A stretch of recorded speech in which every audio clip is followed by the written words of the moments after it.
तो आठवें भाव के स्वामी अगर आपके लगन कुंडली में छठे भाव में स्थित हों तो ये स्थिति में आपको किस प्रकार के रिजल्ट देखने को मिलेंगे, ये प्लेसमेंट से आपको क्या क्या विचार कर लेना चाहिए। आठवें भाव का संबंध यहाँ छठे भाव से बन रहा है और आठवें से जो छठवां भाव है वो 11वां भाव है। अब 11वां भाव होने की वजह से आपको यहाँ पर हो सकता है जो अदर लोगों की जो प्रॉब्लम्स हैं या अदर लोगों की जो लाइफ में कुछ ऐसे इवेंट्स आते हैं, आपातकालीन जो समस्याएं आती हैं लोगों को, वो आपके लिए एक अर्निंग सोर्स बन सकता है। जैसे आप कोई मेडिकल सर्विस दे रहे हैं किसी को, जैसे कि जो वैन वगैरह चलती हैं 108 पर आप कॉल करते हैं, किसी भी प्रकार का हेल्थ इशू होता है तो और आपको तुरंत सहायता पहुंच जाती है, या कुछ और भी ऐसी समस्याएं जैसे कि जो भी अग्निशमन से रिलेटेड जो भी जितने भी कार्य हैं उनमें भी जो लोग काम कर रहे होते हैं उनको ऐसी स्थिति हो सकती है चार्ट में। अब आठवें का स्वामी अगर छठे भाव में जाएगा तो वो आपका जो अदर लोगों की जो प्रॉब्लम्स है लाइफ में, अदर लोगों के जो हेल्थ इश्यूज हैं, अदर लोगों की लाइफ में ऐसी कुछ क्रिटिकल कंडीशंस हैं या अचानक लोगों की लाइफ में ऐसा कुछ हुआ है जो उनको काफ़ी ज़्यादा खतरे में डाल रहा है, वो आपका डेली रूटीन बन जाएगा। उस प्रकार का काम आपकी डेली रूटीन में शामिल होगा। आठवें का स्वामी छठे भाव में जा रहा है तो ये दिखाता है कि आपकी लाइफ में कुछ ऐसे सडन इवेंट्स आ सकते हैं, जैसे कि आपने कहीं सडनली कोई पैसा इन्वेस्ट किया तो आपको लॉस हुआ, आपको कोई नुकसान हुआ बड़ा, या आपने कहीं से सडनली कोई लोन वगैरह उठा लिया। तो ऐसे में यहाँ पर कभी कभी आपको अपनी डेली लाइफ को हैंडल करना आसान नहीं रहेगा। आप हमेशा ऐसी कंडीशंस से घिरे हुए रहेंगे जहाँ पर आपके पास बहुत ज़्यादा रिस्क है हर किसी काम में। और ये वैसे अगर देखा जाए तो विपरीत राजयोग भी बनाता है, लेकिन विपरीत राजयोग के हिसाब से सोचने की बजाय आपको यहाँ पर प्लैनेट को देखना चाहिए, कौन से साइन में जाकर वो बैठा हुआ है वो भी आपको देखना चाहिए। ऑलमोस्ट हो सकता है वो अपने शत्रु के घर में ही हो। अगर प्लैनेट की प्लेसमेंट अच्छी होगी तो नो डाउट आप बहुत अच्छा काम कर सकेंगे। तो जो 6th हाउस से रिलेटेड जो चीज़ें हैं, 6th हाउस से रिलेटेड जो कार्य हैं, उनको एज ए प्रोफेशन आप ले सकते हैं। इसके अलावा आठवां भाव है बहुत ज़्यादा मिस्ट्री का भाव है, बहुत ज़्यादा रहस्यों का भाव है। तो आपके लिए ये बहुत ज़्यादा आसान होगा कि आप दूसरे लोगों की जो वर्क प्लेस पे जो समस्याएं उनको आ रही हैं उनको सुलझा सकें, उनमें उनको आप सहायता कर सकें। तो आप एज ए गॉड काम कर सकते हैं, यानी दूसरों के लिए वास्तव में आप एक भगवान का रूप ही हो सकते हैं। ज़्यादातर लोगों की लाइफ में जो फाइनेंशियल इश्यूज हैं, जो हेल्थ के इश्यूज हैं, जो उनको उनके वर्क प्लेस पे समस्याएं आ रही हैं, जो परेशान कर रहे हैं उनको, ये सब में आपका रोल बहुत ज़्यादा अहम हो सकता है। तो ये आपका जो रोल इसमें होगा वो लोगों को सहायता पहुँचाना, लोगों को अच्छे से गाइड करना और लोगों को कुछ आपातकालीन कंडीशंस में बचाना, ये आपका काम रह सकता है। अब आठवां जो भाव है वो सडन इवेंट्स का होने की वजह से आपकी लाइफ में भी उतना ही रिस्क रहेगा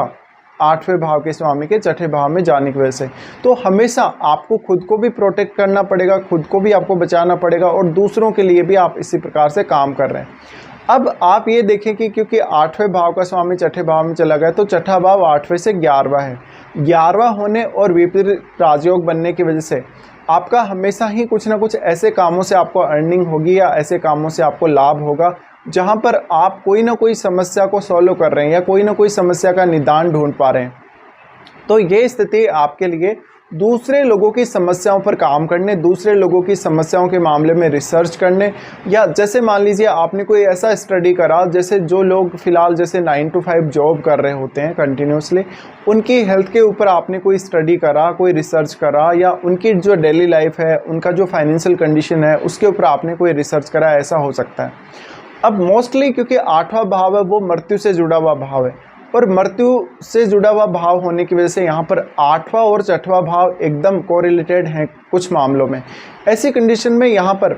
जो व्यक्ति जिनको मृत्यु तुल्य कष्ट हैं या जिनको ऐसी स्थिति में जो फंस गए हैं हेल्थ वगैरह को लेकर, या कोई ऐसी उनके साथ दुर्घटना हो गई है, कोई ऐसी उनकी जीवन में आपातकालीन कंडीशन आ गई है, कोई उनको ऐसा हेल्थ इशू हो गया, बड़ा हेल्थ इशू हो गया, कोई ऐसी उनको बीमारी हो गई है जिसका कोई निदान नहीं, ऐसे में आप दूसरों को बहुत ज़्यादा हेल्प कर सकते हैं, मदद कर सकते हैं और यही आप अपना प्रोफेशन भी चुन सकते हैं। अब आठवें का स्वामी अगर छठे में जाएगा तो आठवां भाव हमारा ये दिखाता है कि आपको इनहेरिटेंस से क्या कुछ मिल सकता है, आपको अपने इन-लॉज से कितना सपोर्ट मिल सकता है। तो वैसे तो देखा जाए तो 8वें भाव से रिलेटेड गेन के लिए स्थिति उतनी अच्छी कभी कभी साबित नहीं होगी, क्योंकि इससे आपको पैतृक संपत्ति में काफ़ी नुकसान होने के चांसेस रहेंगे, आपके अपने इन-लॉज के साथ अच्छे संबंध नहीं रहेंगे, माता पिता के साथ भी इवन कुछ मामलों में आपके बहुत ज़्यादा मतभेद रह सकते हैं। पर ये आपके वर्क प्लेस को काफ़ी ज़्यादा प्रभावित करेगा। इवन आप ऐसा हो सकता है कि अपना वर्क प्लेस बार बार बदलते रहे हों, या आप जहां काम कर रहे हैं वहां पर कोई ऐसी स्थिति है जहां पर आपके लिए काम करना इजी नहीं है, आपको खुद को भी कोई वहां पर रिस्क है, खुद को भी कोई ऐसी अनएक्सपेक्टेड कंडीशंस से गुजरना पड़ रहा है जहां पर आप थोड़े डरे हुए से रहते हैं, या हमेशा आपको एक प्रोटेक्शन लेके चलना होता है। तो ये जो प्लेसमेंट है वो काफ़ी रिस्की प्लेसमेंट है वास्तव में। अब यहाँ जो भी 8वें भाव का स्वामी है वो 12वें भाव को एस्पेक्ट करेगा। 12वें भाव को एस्पेक्ट करने की वजह से आपके खर्चे, आपके जो भी हेल्थ इश्यूज से रिलेटेड, जो आपको अगर कोई सर्जरी वगैरह होनी है, कोई आपका ट्रीटमेंट होना है, वो सब, तो उसके लिए आपके अचानक खर्चे होंगे और अचानक ये सारी की सारी कंडीशंस आपकी लाइफ में आ सकती हैं। तो 8वें भाव के स्वामी का छठे भाव में प्लेस्ड होना बहुत ज़्यादा मिस्टीरियस है, बहुत ज़्यादा रिस्की है, बहुत ज़्यादा ऐसी कंडीशंस हैं जहाँ पर आप पहले कोई अंदाज़ा नहीं लगा सकते कि ऐसा होगा, बल्कि जब जो कंडीशन आपके सामने आएगी उसी के हिसाब से आपको तुरंत डिसीजन लेना पड़ेगा। अब यहाँ पर प्लैनेट कैसा है? प्लैनेट अगर ऐसा है कि जो काफ़ी स्लो चलता है, स्लो मूविंग है, तो निश्चित रूप से आपको ज़्यादा समय मिलेगा काम करने के लिए, कुछ आपको अच्छे से प्लान करने के लिए समय मिल जाएगा, जिससे आप अपने कार्यों को और बेहतर बना सकेंगे। अगर कोई ऐसा ग्रह जो काफ़ी फास्ट मूविंग है या ऐसा ग्रह जो बहुत ज़्यादा फायरी है, तो ऐसी कंडीशन में आपको ज़्यादा रिस्क बना हुआ रह सकता है। ये स्थिति आपके कलीग, आपके बॉस के लिए अच्छी नहीं है और इवन आपके लिए भी अच्छी नहीं है। ऐसा होगा जब आपके पीछे से कोई षड्यंत्र चल रहा है आपके वर्क प्लेस पे, या आपको सडनली काम से हटा दिया गया हो, या आपको कोई ऐसा अवरोध उत्पन्न हो गया हो अपने वर्क प्लेस पे जिसको आप पूर्णतया दूर नहीं कर पा रहे। ये सारी कंडीशंस सामने आ सकती हैं। अब 8वां भाव है वो हमारे जीवन में काफ़ी ज़्यादा ट्रांसफॉर्मेशंस लेके आता है। ये जो ट्रांसफॉर्मेशन है ऐसा होगा जब कभी कभी आपकी लाइफ में कोई ऐसा इवेंट आ जाएगा सडनली, जैसे कि आपको हेल्थ का कोई बहुत बड़ा इशू हो गया, या आपकी जीवन में कोई फाइनेंशियल क्राइसिस आ गई। तो वो जो स्थिति आई आपके जीवन में, उसने आपकी लाइफ को एक अलग प्रकार से ट्रांसफॉर्म किया होगा। ऐसा कभी कभी आपके साथ हुआ होगा।